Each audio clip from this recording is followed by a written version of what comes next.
At the ATX TV Festival, we caught up with some of the creatives involved with Everyone is Doing Great, streaming now on Netflix. Take a look.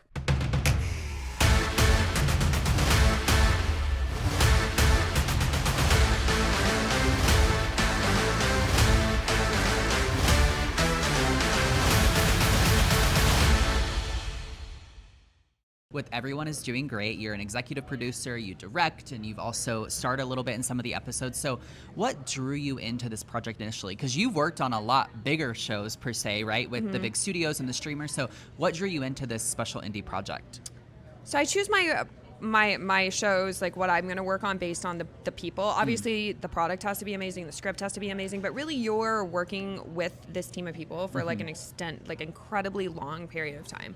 So I choose it based on how much do I love everybody involved. I will sometimes come in and produce stuff for people that I don't know as well, but it's super rare. Yeah. Because you don't really know someone until you've been in the trenches with them for a really long time. Yeah. And I think that's what's so beautiful about, like, I've known James since Lost on Purpose that I produced back in 2010. Wow, so that's a good amount of time together, yeah. Yeah, so there's just like a level of comfort and support in knowing that, you know, I will be able to do my job to help them with their vision because they're like, we know we have each other's back. Yeah, I love that. And then for you on, you know, just like a personal level, I guess, like what's it like balancing, you know, directing, producing, starring in some of this too? And how does that really like maybe heighten the experience and just your tie to the show in general?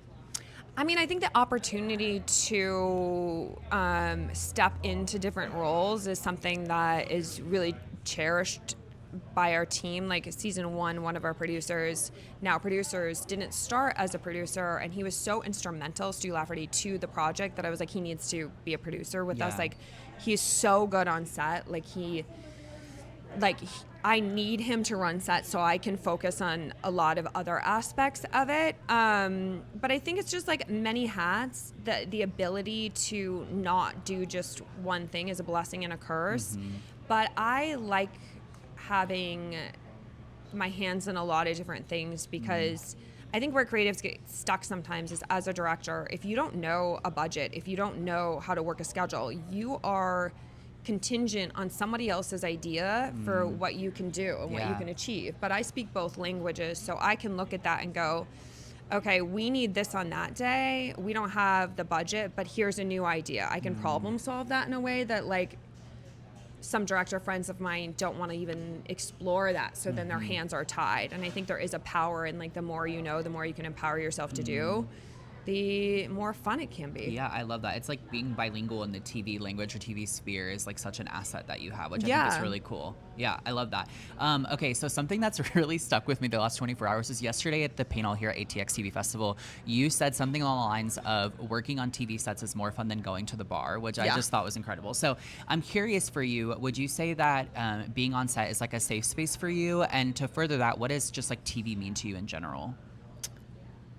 Being on set is my fun. Like I'm working on this other series that one of the lines is fun is being productive, getting things done. There's nothing fun about wandering around a bar full of strangers. Like True. For me, like I want to be creating something, and to me that is the fun. Yeah. Like that is like the best. This is also the best. Yeah. Like getting to celebrate what you created is also the best.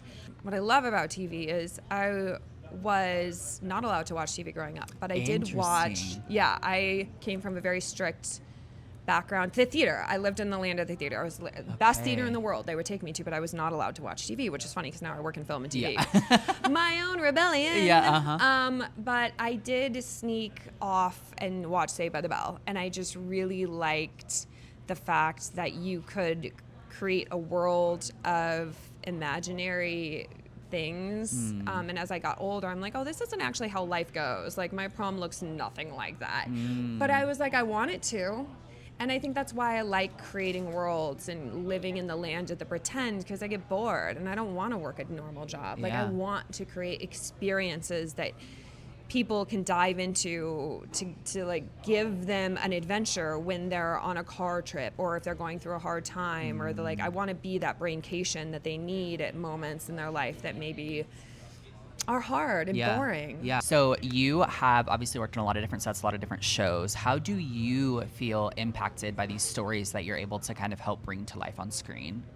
I think the impact of the stories that I'm working on are more to do with like when I'm acting. So I did this role where I played a very Marilyn Monroe-ish character who was blissfully naive, and I produced that as well. So when people loved coming to me for production questions, because I would answer like the character, because you take some of those emotions with you. So I think for acting, that's more a thing than producing, which is more in the land of concrete. Yeah. You know, like producing a horror movie looks the same from a numbers perspective, but when you're acting in a horror movie, that's a whole different can of worms, right? Like the emotional side, which now I can do more that my kids are older because I'm not like wrapped up in their existence as much. They're more independent.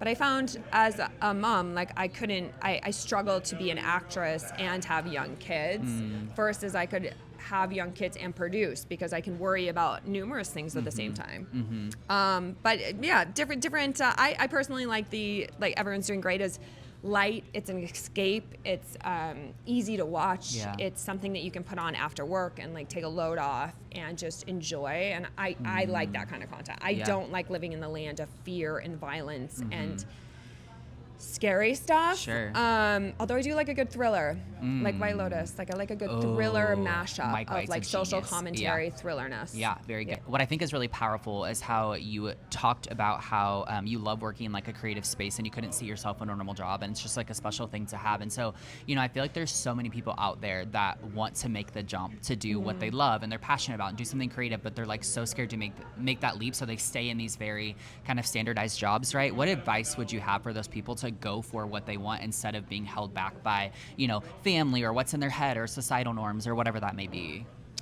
So if you want to get into the creative space, this has never been a better time to do it, because we have social media, which is like people's kryptonite, and it was my kryptonite for a long time. I was like, all I want to do is be on set with like lots of other people. It's so much harder to christen yourself worthy of your creative career. Yeah. However, if you want it enough, you have cameras, you have the ability. I do stunts and stair falls on Instagram and they go super viral. I can like, not all of them, but a lot of them, and I get to talk to people all over the world. Like millions and millions of people get to watch my weird little works of art, which I find as an artist so stinking fulfilling, because I do those for free. Like I will come up with an outfit that is usually pulled from my closet.